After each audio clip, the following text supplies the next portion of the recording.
Shambolic. Oh no, I'm not talking about the Panthers, I'm talking about the referee's decision on the third Steelers goal. Back again. We're not going to try and go on a massive rant on this game.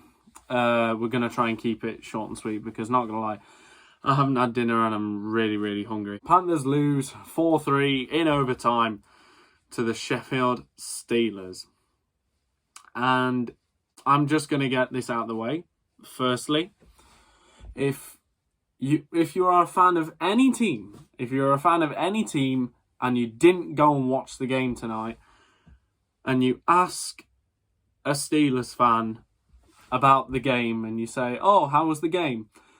If said Steelers fan says, "Oh, the Steelers deserve to win," they're lying to your face. They are lying to your face. Before people start calling me everything, before Steelers fans start calling me everything under the sun, because that's a natural reaction, you can watch back through all my videos. You can watch back through all these videos that I've done. Only one of my videos so far has been about a Panthers win, and I have trashed the team a lot, but I feel like I've also spoken for the fan base and said what they all think. If the Panthers didn't deserve to win, I would be the first one to come and say it. And you can't disagree with me on that. But the Panthers played so well tonight. So well. That's the best I've seen them play in a while.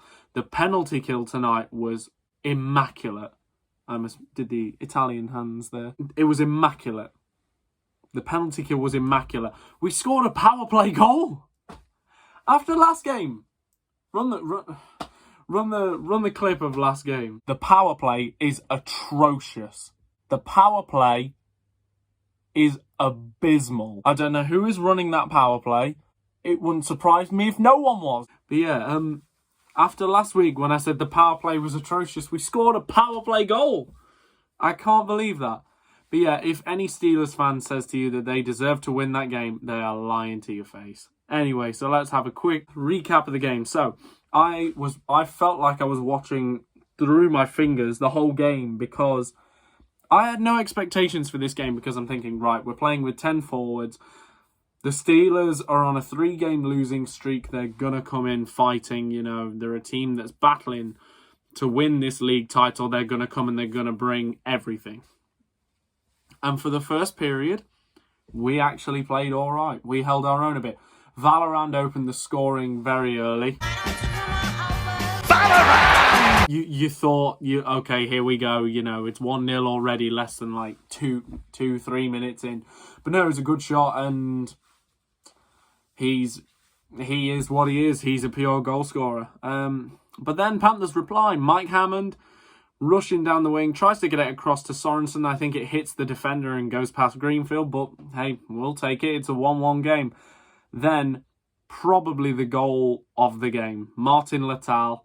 I've always thought he's been a really good player, always, and his speed. You thought Evan Mosey was the fast one on the Steelers. No, I think it's Martin Latal. He's definitely one of the fastest players in the league, and his speed killed. That second goal was amazing, and that's coming from a Panthers fan who absolutely hates all you lot. No, that second goal was fantastic. Blitz past everyone. And that backhand finish, I don't think you're finding many goalies in the EIHL that are stopping that. Speaking of goalies, I think Peyton Jones played really well in this game. I think after his second and third period was unbelievable. He played unbelievably in this game. I think the first period was just, nerves settling in, first home game and that. But his second and third period was incredible. He made some amazing saves. And I think he probably deserved man of the match tonight. But they gave it to Lindgren. Speaking of Lindgren, second period, we got a power play goal. Albin Lindgren, his first goal as a Panther. Shot from the blue line and it goes past Greenfield through some bodies, I'm assuming. But yeah, that was a great finish, and you can see he was hyped. He's banging against the glass. He's hyped. He's getting first Panthers goal. Then, what seemed like seconds later, but it probably wasn't because it went by so quickly, Adam Brady with an incredible finish. An incredible finish. Has such a tight angle, but flicks it and somehow finds a way past Greenfield's shoulder. What a goal by Adam Brady. Brady played so well tonight. Adam Brady, I think, could be the best forward on this team now that Willichka's gone. Brady definitely could be the best forward on this team. And he played like it tonight. That was an incredible goal. I don't know how he scored that. And all of a sudden, the Panthers are up 3-2. So, the refereeing wasn't too bad until, obviously, the third period. But we'll get to that. But, Valorant collides with Jones. No one touched Valorant on his way to Jones. Yes, Jones moved into his lane, but Valorant could have moved out the way. And it was a penalty, but, you know, what can you do? The refereeing's inconsistent in this league, so what's new? Anyway, third period, it's end-to-end. Like, my dad said to me on the way home, he said, that felt like a Panthers-Steelers game of old. And it was a brilliant game. It was a great advert for the EIHL. And it did. It felt like probably the best Panthers-Steelers game this season, based on quality from the two teams. But this third goal, right. So we're going to play a little game of spot the difference. So you got Exhibit A. The David Levin move. Levin cuts to the net, collides with Greenfield, and Myers shoots the puck into the net. It's called no goal on the ice. The Panthers challenge. It's still called no goal, and the Panthers get a 2-minute delay game penalty, and in that game, the wheels come off the bus. Then you got Exhibit B. I don't know who it is for the Steelers, but if the Panthers defender wasn't there, he still would have been in the crease and he still would have collided with Jones.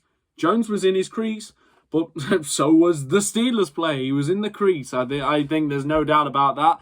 He collides with Jones. Jones falls backwards. Ciampini picks up the puck and shoots it into the net. It's called a no goal on the ice, the Steelers challenge, and somehow, magically, it becomes a goal.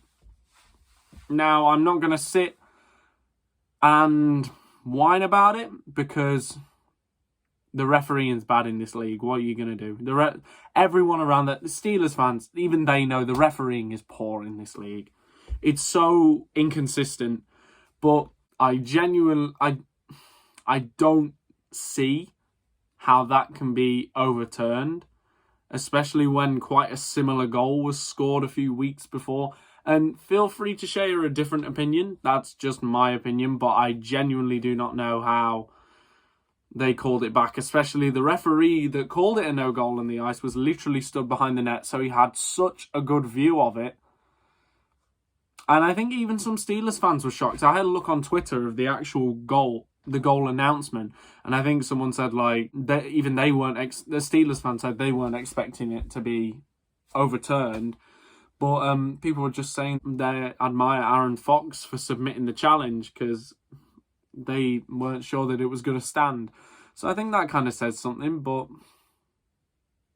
anyway, Steelers tie the game 3-3, and it's end-to-end. Like, big saves from both keepers and just no one refusing to budge. So then we go into overtime, and Panthers buzzing around the zone, falls to Jeremy Welsh in front. Moves forehand, backhand, and Matt Greenfield with an incredible pad save. Like, an incredible pad save. Greenfield makes some very good saves this game. And then, so that save by Greenfield happens. He obviously covers the puck. Steelers win the face-off. Break out the zone. There's two men back, but they get drawn into Mosey, who isn't even on the puck. Allen's on the puck coming forward. Mosey drags the two defenders away. They leave Jones out to dry, and Allen with a great shot, and you're not stopping that shot. But, you know, one lapse in defence, and you leave the poor kid in net out to dry. It's not a nice way to end the game, and yeah, in all due respect, the Steelers, I think, poxed a victory tonight. Genuinely. everything was clicking for the Panthers. I mean, the Steelers played well. They didn't play like they were playing to win the league title, but you know, you got to give credit to teams like that. They found a way to win. They played the cards that were dealt to them. They took the overturned goal and they ran with it. They were like, right, let's win it now because the momentum's in their favour. But you have to give teams like that credit because they find a way to win. Just a really sickening way to lose. But it was a great game. The Panthers played so well, and I feel like they shouldn't be too downbeat by the result because they played such a good game considering the turnover that's happened. I said that tonight would be a thrashing, but you know, I'll hold my hands up and say I was proved wrong. With Wilichka and Puffer, they all 2 for 1. We all thought it was just Wilichka going, but no, Puffer went for a family emergency. And obviously that is different to Wilichka's reasons. So, you know, just heart goes out to Craig Puffer. You know, it's never easy to have to leave for a family emergency, especially when it's during a season as well and you're not even playing in the same country. So we got 2 import forwards missing. We're playing with basically 3 lines. And we played really well, I feel. We played really well. Yes, Sheffield were at a disadvantage as well. They were without Piche, one of their best D-men. Really good game. Really good game. Let's not take away from that. It was a really good game. But, once again, there is controversy in a Steelers win in Nottingham over a goal review. For the second time this season now. Panthers and Panthers fans, I wouldn't be too disheartened. Yes, now Steelers have won like 7 games against us this season and we've still only won 1. We just can't beat them this year. We just cannot beat them. We've beaten Cardiff at least twice. We beat Belfast at least twice. Steelers only once, I think. Yes, they poxed it tonight. And yes, they looked their way to victory. But there is something about that Steelers team that we just cannot hack this year. I mean, for the last few years, we've been struggling against the Steelers, but not on this level where we only win 1 game against them all season. I don't think I've missed anything in that review. I think I've spoke about everything I wanted to speak about. Oh yeah, just to quickly finish it off, I got recognised today. I got recognised at the game. I've seen the guy around Panthers before, but I don't know if I've ever had a proper conversation with him. But after the second period, he said to me, so is today's video going to be a lot more happy? I said, oh, we're going to have to wait and see. I guess he was right. Today wasn't a rant like last week or the game before or the game before that. Just disappointment how a decision, just the one decision has ruined what could have been a very, very, probably one of the best games of the season in the EIHL. Because what a game it was. 2 teams really fought hard, and it's just a shame that you just got to have that little bit of controversy. But both teams played well. I think both teams could have won it. It is what it is. And if any Steelers fans tell you that they absolutely outplayed the Panthers, you know they're lying. So, yep. Thank you for watching. Thank you so much for the support. I think after today, thank you so much for the support because I was really hesitant in doing videos like this. But it's nice to know that these are people enjoy watching these. And just thank you so much. It really means a lot. It's certainly a nice change up from just having plays of the week just thrown at you. I'm trying to get back on track with them, but funnily enough, being a student is difficult and it takes up a lot of your time. But that's it. Thank you so much for watching the video. Yeah, just thank you so much for all your support. And last thing to say, the refereeing is awful, but what are you going to do? That's the best Panthers performance we've seen in one of these videos. So that's what you can take away. So thank you so much for watching if you still are. But yeah, see you in the next one.